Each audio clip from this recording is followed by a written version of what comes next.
Vážené dámy, vážení páni, milí Skaličania, práve som dopozeral český film Vlny z roku 2024, ktorý pojednáva a opisuje priebeh vpádu sovietských vojsk do Československa a opisuje situáciu medzi pracovníkmi, ktorá sa diala v Československom rozhlase.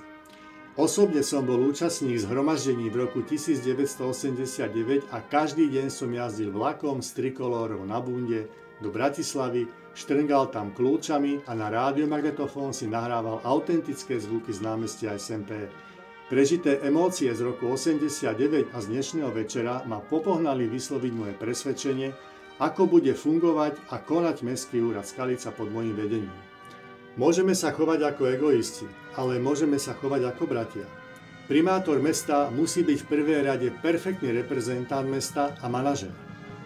Mestský úrad v podstate musí byť otvorený a ústretový, nájsť riešenie všetkým občanom a podnikateľom, ktorí musia byť hrdí na to, že sú Skaličania.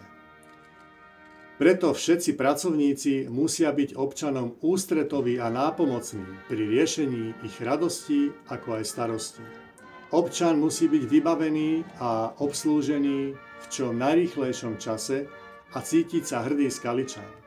Zdravotná starostlivosť v Skalici musí byť na takej úrovni, koľko je v Skalici lekární. Mesto Skalica musí zaznamenať príliv podnikateľských investícií a rozvoj v oblasti turizmu, opráv ciest a parkovísk. Samozrejmosťou je podpora kultúry, športov či školstva. Bolo by netaktické byť konkrétny v tejto chvíli. Môžem však potvrdiť záujem o komunikáciu so mnou medzi podnikateľskou sférou, ako aj fyzickými osobami, ktoré majú záujem investovať, podieľať sa na rozvoji a rozkvete mesta Skalica. Nájsť riešenie vždy bola, je a bude moja priorita, ako aj spájať ľudí, nie ich rozdeľovať.